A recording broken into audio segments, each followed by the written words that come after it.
Aseară am ajuns de la Viena. Am vrut să venim de dimineață la pescuit, dar am zis că forțăm nota și că venim de cu seara. Mai bine am ajuns pe la 2:30 noaptea, am cucăit fix 2 ore. 4:30 ora Ungariei, 5:30 ora României. Eu am dormit în mașină, după cum se vede. Și a meu Florin, cu cine am venit la pescuit, a dormit în barcă, în sacul de dormit. Dunărea nu arată strălucit, s-ar putea să avem o partidă faină la avat, e așa pușcățică. Și ca să fie treaba completă,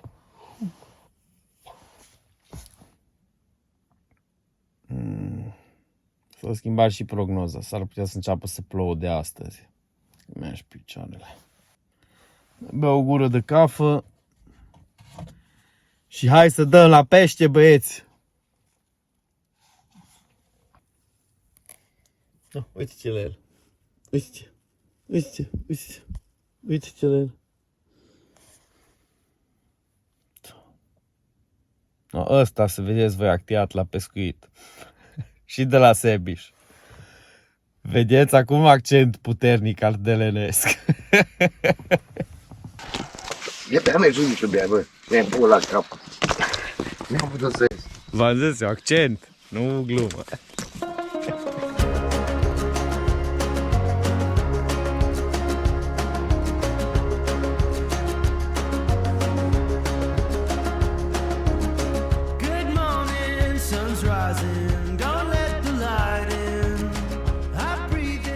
Haide mici aici, sunt țărime, dar numai. Mă caut să mă conectez la internet. No. Horgasiegi.hu. Hai că ne omoară insectele aici. Gata, mi-l trimit pe telefon. Doamne, apă și ferește, e plin de țânțare. Dor mi-a fost. Gata, am permis de pescuit pe ziua de azi.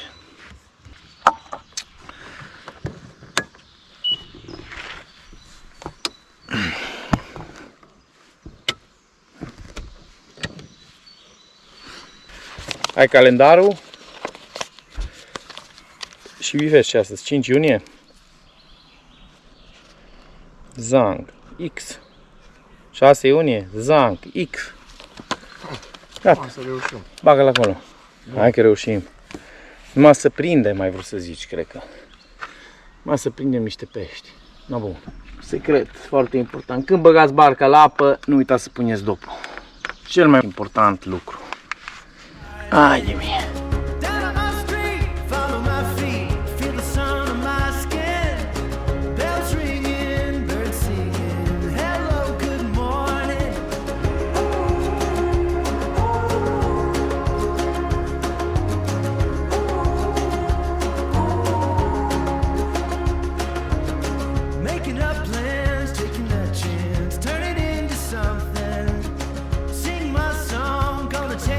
Ai închis mașina, da? Hai să mai dur. Da, murtăt ai închis, da?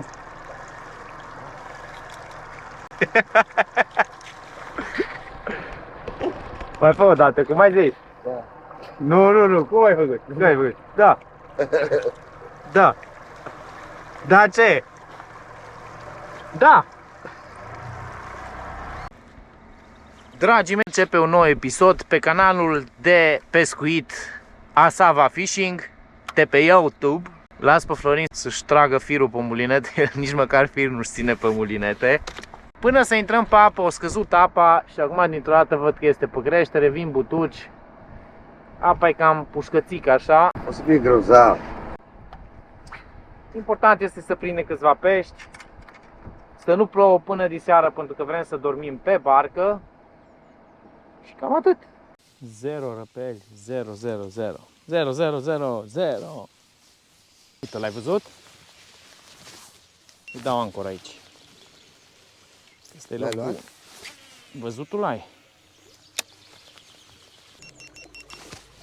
Încerc să o ancorez, dar va fi greu să o ancorez aici. Acum cure apa, lasă-mi e ducă. O lasă-mi ducă la vale. Că... Și aici am prins, n-am rupt. Unu și unu. Unul mai fain ca celălalt.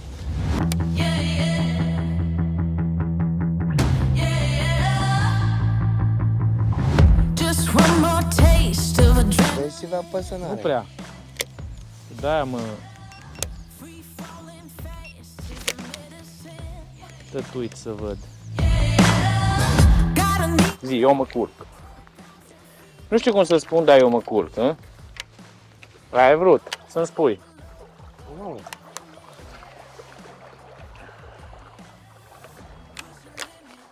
Nu, am vrut să zic că nu știu ce se întâmplă. Chiar nu știu ce se întâmplă. Momentan nu se întâmplă nimic. Vezi.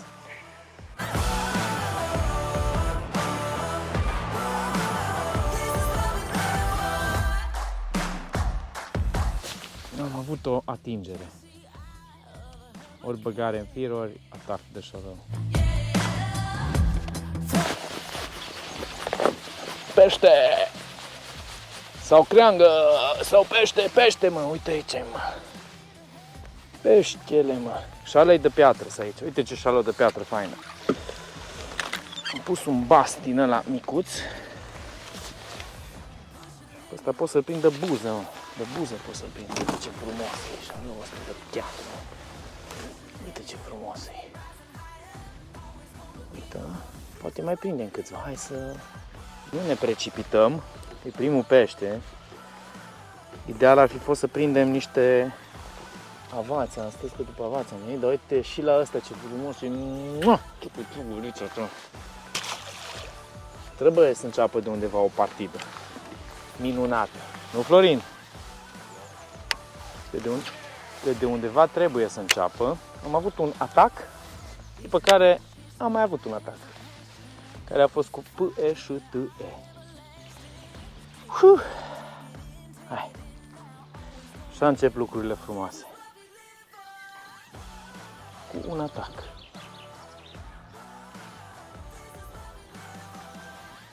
Deci un anafor, apă nu-i foarte adâncă, până în 5-6 metri, 7 metri chiar sub noi.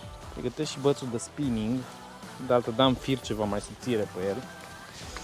Și ăsta e tot de 40 de grame, nu contează, Jean boxează. Așa începe o partidă frumoasă, Florinache. Mă crezi? Nu zic că o să rupem, dar... No, ce să zic, poate prinde niște pești. Pun o grafă numărul 2 de la Relax, Zenga Benga. Și aș putea să vă zic și ce am făcut până acum. Ca să nu ziceți că nu vă spun nimic, o să vă spun ce am făcut până acum, dacă vreți.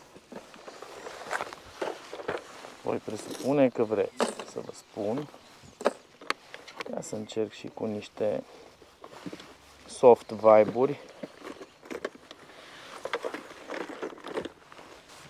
Și să identificăm iarăși bancul de pești. Peștii se uită pe direcția asta. Cu un rattling din ăsta mai mic. Okay. Mamă, dar ce frumos era șaluțul de piatră. Văzutul ai? Da, nu are dinți. Are numai niște zimțișori. Și colorat diferit.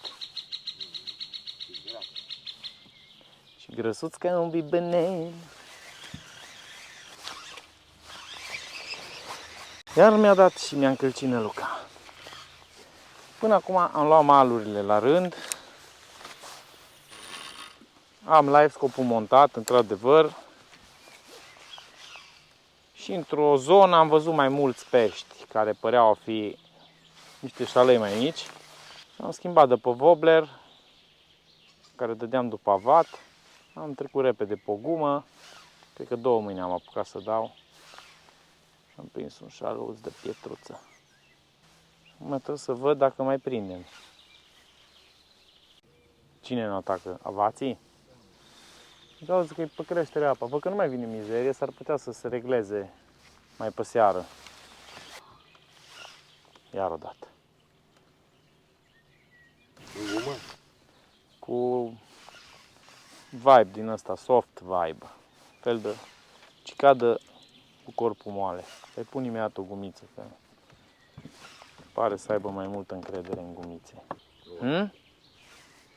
Ce zici? Eu nu mai pot sta în picioare. Teoretic ar trebui să mănânce bine, că apa e exact de culoarea de care trebuie ca să poți să prinzi toată ziua pește.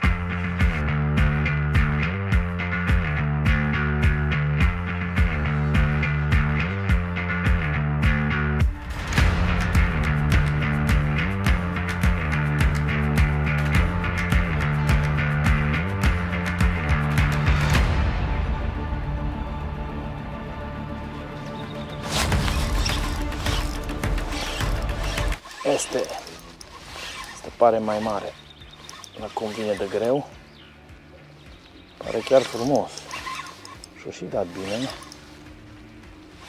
Nu, frate, dar ce-am prins?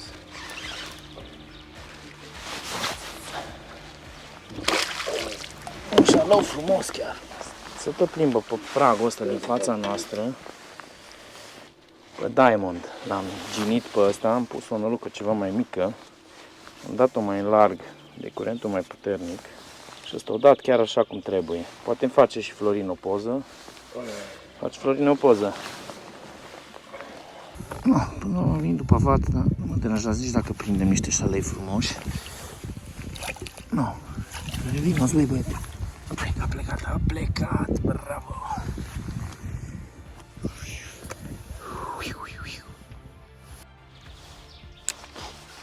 Și ce fain o dat. Putem să reținem unul pentru cină, dacă vrei. Vrei să facem la grătar?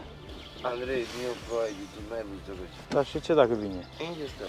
În barcă, punem uite. Al doilea lanseu, încă unul.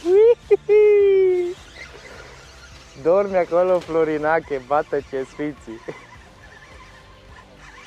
Bată-ce sfinții, dormi acolo, că așa bine dormi. Îți prinde-o toți peștii tăi astăzi. Uite, încă un vârgat. Mamă, ce fain e vârgatul ăsta. Sunt mai în larg decât i-am ginit inițial. Ăsta e un vârgat. Uite aici ce vârgat frumos. Ăsta e, cred că cel mai fain vârgat ce l-am prins până acum. Dă pe gumița asta mică, mă. Un 14 grame să cadă la finețe.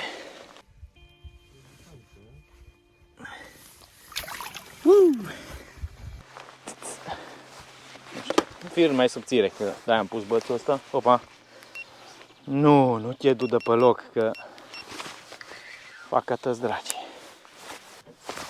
Am noroc că doarme Florin, că altfel îmi prindea el toți peștii ăștia.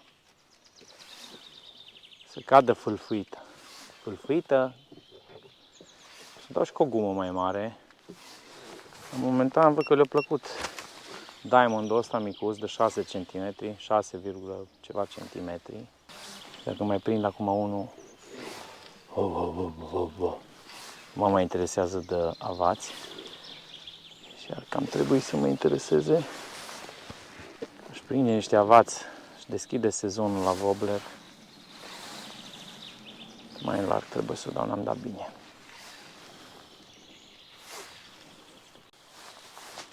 Mi și ajută apa asta murdară. Pe aici de obicei apa e ca pe beliș, cristal. Să încerc și cu vibe-uri imediat, că le plac chestiile astea mai mici. Greu să nimeresc exact traiectul. Și am nimerit traiectul, Florire, mâncă banane numai. Prinde-o toți peștii tăi. Tăvărgat, cred că s-a dus ăsta. Scăpatul ai. 3 pe 0 sau 4 pe 0. În același loc dau. Băieți. În apă de 6. Uai de capul meu. Bă, Florin, eu zic să te pui să pescuiești, că nu o să țină mult fenomenul ăsta. Ăsta se numește pescuit hardcore. Plecat aseară, ieri după masă din Viena, am ajuns acasă, am reîmpachetat, nici ăsta nu-i mic, am reîmpachetat și la 12 noapte, aproape 12 noapte, am plecat cu barca spre Budapesta. Și ăsta e rezultatul. Ăsta e toșalul, frumos, băiatul. Uai. Dar prinde șalăi, uite aici. Uite aici, frumusețe.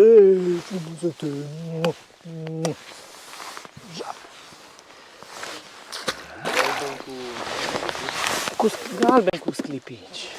Hai că-ți dau. Îți dau acum, Florinache. Să nu dau eu ție, săracul de tine. Chiar așa repede să fi identificat guma câștigătoare pe ziua de azi? Nu e posibil. Nu e exclus. Ne dau o mână cu guma. Să vedem ce se întâmplă. Îi dă iarăși la prima mână sau i-am gonit din zonă? Pe 3 șalei din ăștia. Nu știu ce să zic.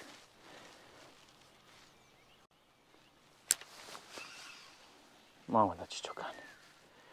Ce dor mi-a fost de ciocane de Dunăre. Biu! Biu!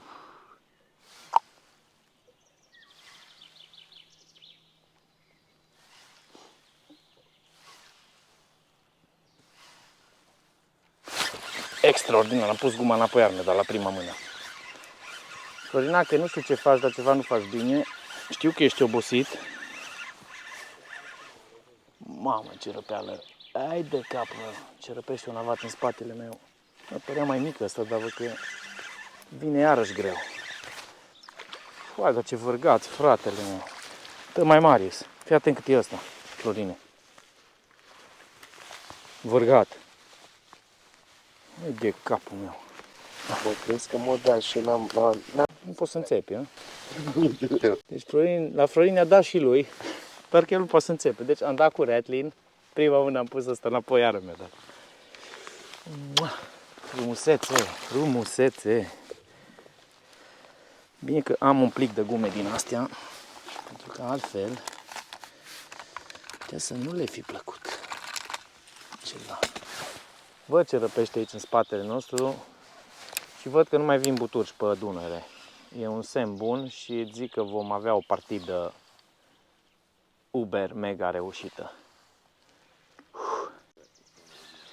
S-ar putea să ne intre și un șalou mai mare astăzi.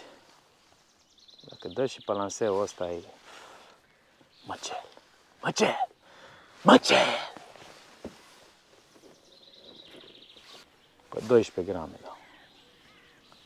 Scadă mai... Ar fi fost culmea să-mi dea și pe lanseul ăsta. Ar fi fost prea de tot.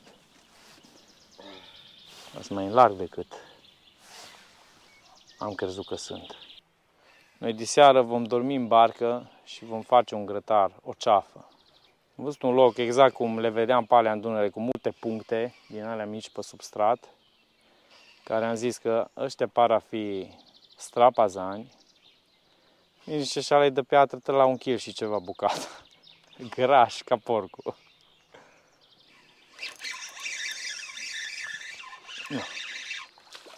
Ioi, grupa mică. O vin și grupa mică.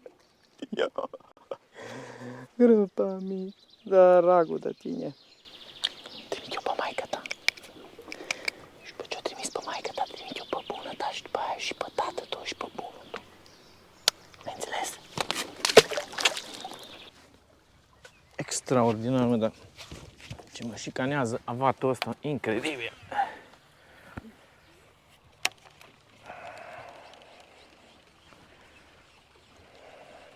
Uite-i, auzi. 2 ori răpit acum. Turbo!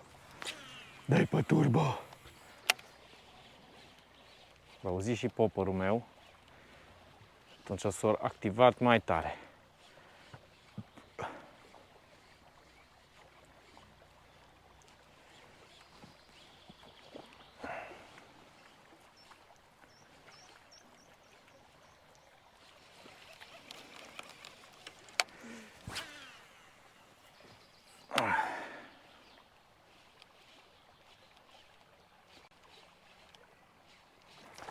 ia câtă la popper, bă.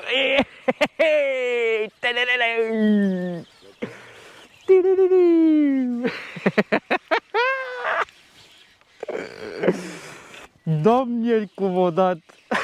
Trebuie să pun camera. Oh, dar nu-i mic. Doamne, ce partid o să fie astăzi. Florinache, ce partid o să fie astăzi. Pentru unii dintre noi și pentru tine numai să dormi înainte.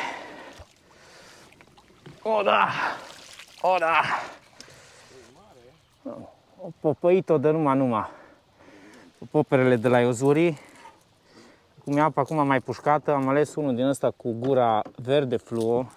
Să știu sigur că îl vede de la 1 kilometru. Asta Florin să-mi facă și cu asta o poză. Dacă tot doarme pe el, săracul, măcar de pozaj să fie și el bun astăzi.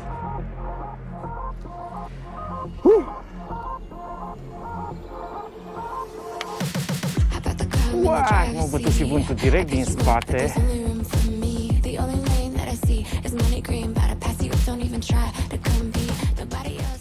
Mai bine mi-am testat și lanseta pe care aștept de vreo 4 sau 5 ani să mi-o fac, pentru că n-am prea găsit-o în stoc. Este vorba de un băț de Dalla Wobbler pentru avat și știucă. Este un blanc cu un vârf de fibră de sticlă S-Glass care tranzitează spre grafit, realizând practic cei mai buni din cele două lumi, grafitul și fibra de sticlă, anume permisivitatea fibrei de sticlă pe vârf și ușurimea și rezistența grafitului pe talon. Este una dintre lansetele mele preferate pentru pescuit la avat, în special pe zone gen Dunăre-Mureș, pe râuri mai mari. Și la știucă prin delta, asta unde mai este știucă, cu oscilante, cu voblere. Uite unde o răpit, mă. Uite unde o răpit, măi, băiete, măi. Și chiar îmi doream să reușesc în sfârșit să îl botez pe acest băț. Lanseta aceasta se găsește și la Marele Pescar, se numește Asava 70 MMF Limited. Sper să mai găsim locuri de genul ăsta, pentru că începe să-mi placă distracția de astăzi. E apa pușcată, exact așa cum se cere într-o zi de dat la popper. Când este apa așa, cel mai mult sau cele mai mari șanse trebuie să le ai dând la popper. Mai ales când răpesc din an în Paște. Sau dacă vrei, te las aici pe margine. La umbră, pui ăla pe jos. Cum vrei. Nu.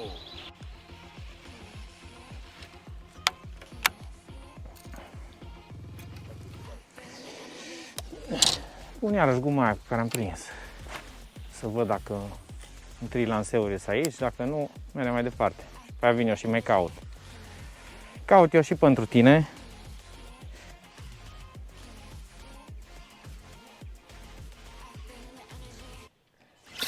Uai, tot aici asta. Păi de ce le place la guma asta? Ciocan odată în pui mei. Pui altceva, dai ca în fântână, pui guma asta înapoi, primul lanseu îți dă. Nu înțelegi nimic. Nu-i mare sau nu era mare, e cu dinți de șalău, deci nu pare a fi. Bă, s-o cam supărat aici dintr-o dată. Nu mă, câtă vărgat e, dar tot din la frumos. Mă. Deci vărgați frumos și am prins azi. Mai rar așa ceva, până în stomacul luat-o. Ăsta nu mai este salvabil. Tot am zis că reținem unul pentru cină. Acesta va fi, din păcate, pentru el. No, l-am lăsat pe Florin. Nu de alta, dar numai stăteam în barcă în soare degeaba. Așa măcar stă la mașină, doarme un picuț, mă sună pe la ora 1, o să fie și el mai odihnit. Ca să poată să pescuiască și el cât de cât, nu să se uite la mine cum prind pești. Mai ales că am și identificat ceva pattern. Vă dați seama că mă duc să profit la maxim de el și sper să mai găsesc și alte zone din astea prolifice. Mai ales că și activ șalei, deci foarte important. Șaleii chiar dau atacuri hotărâte, chiar dacă dau pănăluși mai mici, dau atacuri super mega hotărâte.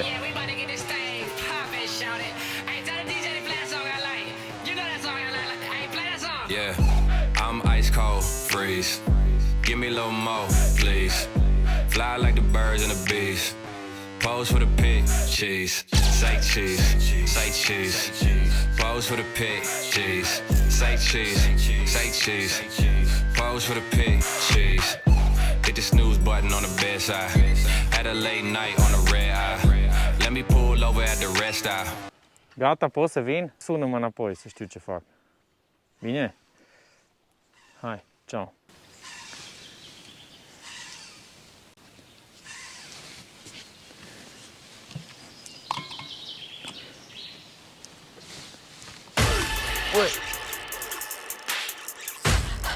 Ai ciudat asta. M-am trezit cu el în băț. Mamă, ce șalău.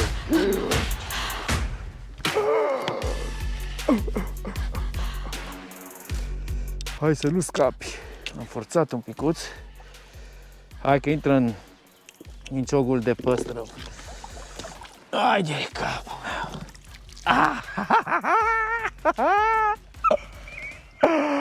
Gata, i-am identificat. Ai de capul cât e asta. No, băieți, gumă mică, șalău mare. Vă dați seama că exact pe aceeași gumă l-am prins. Și odată asta, pe o zonă super mega asemănătoare cu aia de mai înainte. Să vă arăt pe ce gumă odată. Na, uite ce le trebuie astăzi. Uite-te tu, 6 cm, abia să simte cum bate. Și uite aici ce monștri frumoși. Aduce. Uite aici. Hai de cap. Mamă, ce șală faină. Nu știu câte kg are, dar are vreo 4-5 kg, la cât e de fain. Hai, revinuți. Revinuți că nu ți-am făcut mai nimic. Hai mă că nu vreau să te rețin, mă. Hai mă că nu vreau să te rețin. Dăm o stropit. Trebuie să-l țin cu două mâini ca să plece. Văd că s-a oprit și GoPro. Super, super partidă. Cred că încheiem acest episod aici, că mă duc să le iau pe Florin de la cazare, de la mașină, adică. Așa că mă duc să le iau de la mașină și revenim pe locul acesta. Locul acesta pare să țină mai mult șalei pe curentul ăsta mai puternic pe aici prin zonă, așa că vom insista astăzi puțin pe aici și probabil că vom înnopta undeva prin zona aceasta. Yes, baby!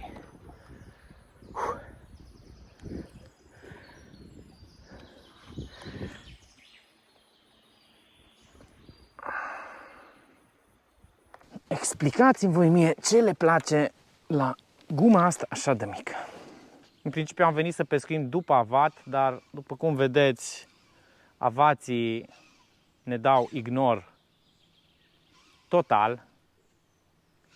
Total, maxim, cum vreți voi să ziceți, dar ignor mai tare de atât de la avați mai rar pe Dunăre. Nu răpesc, nu știu, nu se trădează nici cum prezent, nici la năluci, nici la gume, nici la nimic. Așa că partida, vrei, nu vrei, s-a transformat într-o partidă de șalău. Cam atât din episodul de astăzi. Vă reamintesc că ajută foarte mult canalul un like, un subscribe, așa că dacă vă plac acest gen de episoade, nu uitați să vă abonați și bineînțeles să dați un like. Orice comentariu ajută foarte mult algoritmii de YouTube să propulseze canalul acesta, care, indiferent de ce calitate furnizez în ceea ce privește materialele, văd că are o creștere foarte lentă. Azi am pescuit din barcă, pe Dunăre, în Ungaria. Țineți aproape și vă promit că veți vedea pești și mai frumoși. Poate chiar din episodul următor. Fire întinse, aici Andrei Sava, să ne auzim cu bine. Hai să luăm și pe Florin. Să-i oferim și lui Florin șansa să prindă un șalău frumos astăzi. Mamă, cum așa stau. Heard the call for wealth and fame, and its sound, I know it's real. I was searching for a moment.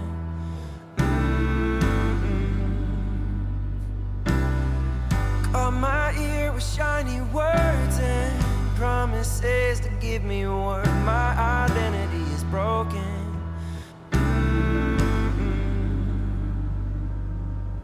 I've been chasing, I've been chasing moments to watch them disappear. I've been chasing, I've been chasing moments to watch them disappear.